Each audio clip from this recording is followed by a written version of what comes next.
I wanted to mow the lawn this past weekend, but we went camping instead, which was great and fun, and then it rained in the morning we were leaving, so we set up the tent in the backyard to dry out, and needless to say, I cannot mow now, and the tent is not drying out. I'll figure something out. I always do. Welcome back to Milspouse on duty day.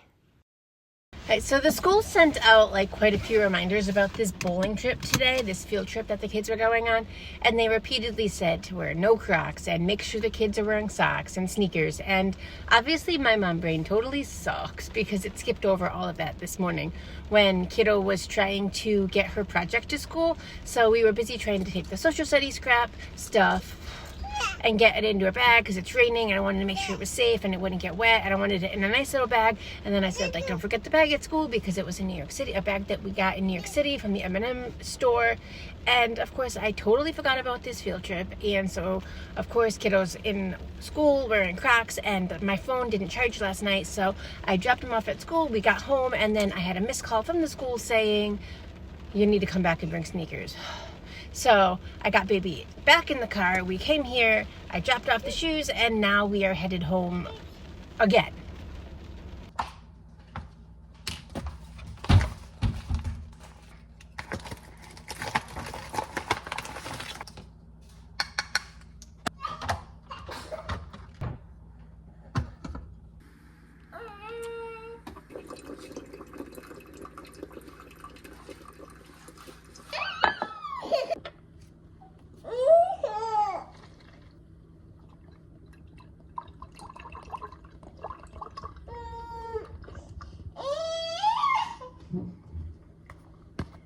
Here's my coffee with some protein shake for the day. Whew. I think the baby's getting hungry. You'd think by 14, 15 months I wouldn't feel when she wants to nurse, but I definitely still do. And that's one of the reasons I think it's so ridiculous how these new moms are on Instagram or Threads or Facebook or all the different platforms talking about their supply, and they need all these supplements and they have an oversupply or an undersupply. No, you don't. And I will fight anyone on this. 99% of new moms, or moms in general, breastfeeding people don't have a supply issue. You let society, you let social media tell you that you need to be doing something. You need to be supplementing, you need to be pumping, you need to be bottle feeding, you need to be this, you need to be that, all of the things. And then you see these stashes of breast milk in these deep freezers and you're like, oh, I'm not making enough. Oh, I need to do this. Oh, I need to pump, and I need to wake up in the middle of the night to pump. No one needs to wake up in the middle of the night to pump. Now, all of this I'm gonna say with a little asterisk that obviously there are some people who have needs. I'm not talking about the people who actually have these issues, but you probably don't actually have these issues. What are you doing?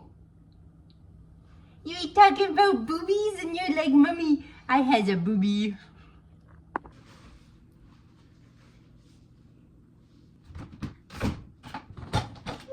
You in your tent? Yeah.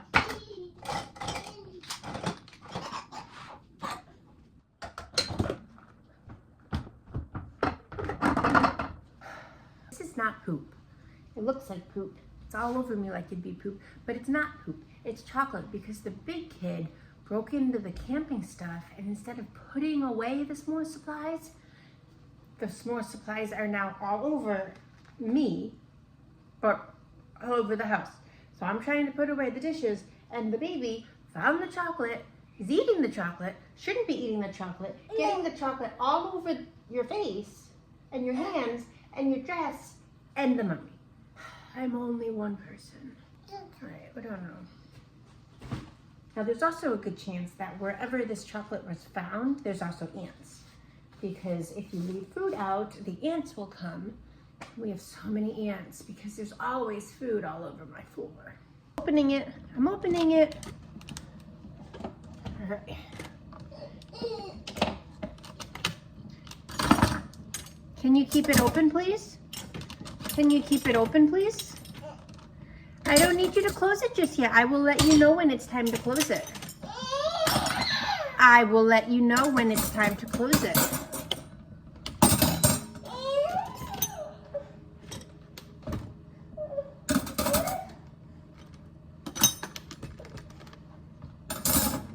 One more.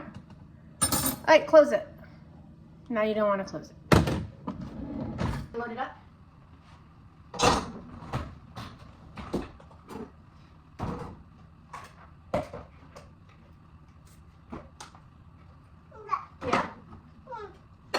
Yeah. Yeah. Uh-huh. Don't take that out.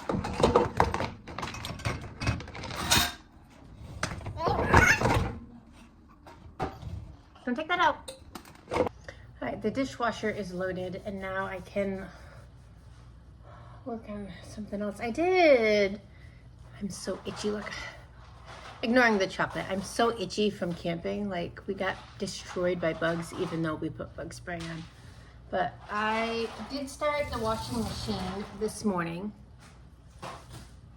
So I got a little bit of laundry going. I do have to rotate those and get some folding done. I really want to catch up on folding. And I also really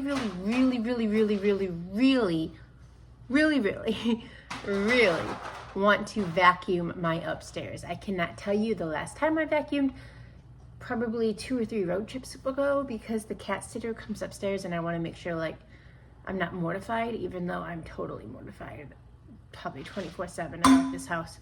Whew. But it's my goal. It was my goal for last duty day, but then one of our friends ended up coming over instead. So we didn't end up vacuuming. I just pretended the upstairs didn't exist, and she came downstairs, or she stayed downstairs with us. In order to vacuum, I have to get upstairs vacuumable. So what's a duty day without a plot twist and a crisis? At some point while I was making this bread, my dad called me. I didn't answer it because I never do. He usually calls to complain about something, and I don't have the energy to deal with him on a duty day. But as it turned out, it was actually an emergency. My parents were moving some furniture when my mom started to feel fatigued, and long story short, Apple Watch warned her that she might be having a heart attack. Her heart rate was 260, which, for comparison, I hit zone 5 on cardio days at 170. So both of my parents are nurses, and my dad specifically was a cardiac intensive care nurse for quite some time. So he drove her to the ER, and before he even made it there, he ended up calling 911 because she wasn't doing well in the passenger seat. Thankfully, the EMTs were able to get her to the hospital quickly. But again, I don't know this because I didn't answer the phone, so I'm just going about my day, going about my duty day, making some delicious taco seasoning bread for the day, because what else am I supposed to do on a duty day, right? I just put my bread dough for its first rise. Can I talk today? I just made bread dough, and I've stuck it in the microwave in a bowl. I don't turn the microwave on, obviously, but I stuck it in the microwave for its first rise, and in about an hour, I'll take step 2. And then it has a second rise, and I just got for Mother's Day a Dutch oven that makes the bread so crusty, and it tastes so much good, so much better than when you just do it in like a bread pan, or I usually do it in like a cake pan. I don't know. And this time I put some everything seasoning in it. I could have put it just up on top. That might have been good. I have done rosemary, and I've done plain white bread. Whew. And the plain white bread tends to be a little bit boring. Still delicious. Oh, my sweetest girl. So I think we will wait for that to rise a little bit before I keep working on the kitchen. You say hello? I know, you need a fresh dress. Yeah, you need a fresh dress. A new dress. A week or so, the baby, and kind of myself, but primarily the baby, have been raspy. So I can feel a little bit of congestion in my lungs, but it's like fine because I know how to cough it up. But the baby doesn't. And honestly, it sounds like she's purring at any given time. Like the cat, like you hear it and you feel it, and she's not snoring, it's in her lungs. So we called the Hampton Roads appointment line, which is how we make appointments. We described the situation, which means it's an acute visit and not a annual visit. And the first available appointment for the kidlet at Langley was June 27th. So that's obviously not going to work. Like, I think she has bronchitis or something. So we're like, hey, what about Eustace? You know, she has gone there in the past. And they didn't have anything either. They're like, you can bring her to an urgent care, which I could do. And I brought her to urgent care twice now. And I myself have gone to the urgent care. But first of all, I feel ridiculous going to urgent care for a little cough. Like, it's not urgent. But also, you can't make an appointment, so it's first come, first served. And last time we sat there for like 2 hours, and there was definitely some old white supremacist guy who sat next to me, because I'm white, and started making all these super nasty comments, like, about everyone else in the room who weren't white, which is irrelevant. Like, I couldn't care less. And just because I was the only white person in the room does not mean I am your ally. I was not his ally. And it made me super uncomfortable. And oh, and then third of all, I don't want to go to urgent care because, as you've seen, it's raining outside. So it's like, of course, today would be the day that Ryan's on duty. So I probably should have asked the Hampton Roads appointment line if they could put me on a wait list so I could bring her in, because I do want her to get seen, but also I don't want to go to urgent care. So by this point, my sister messaged me and asked if I had talked to our mom today, and obviously I hadn't, but our dad had called her too, and she was looking for the first flight down to South Carolina from New York State. Ryan almost never has his phone on duty because he can't bring it on the ship. But thankfully, he had checked it shortly after my sister filled me in. So he was able to get emergency leave for us to zip down to South Carolina and be there with my mom, just in case. I didn't record our trip down or any of our time there, and I will say, thankfully, my mom is fine. It was an emergency, and if my dad hadn't called 911, it might have been much worse. But she's okay now. She's fine. All is well. She is on the upswing, and I'm glad that we were able to go check on her just in case.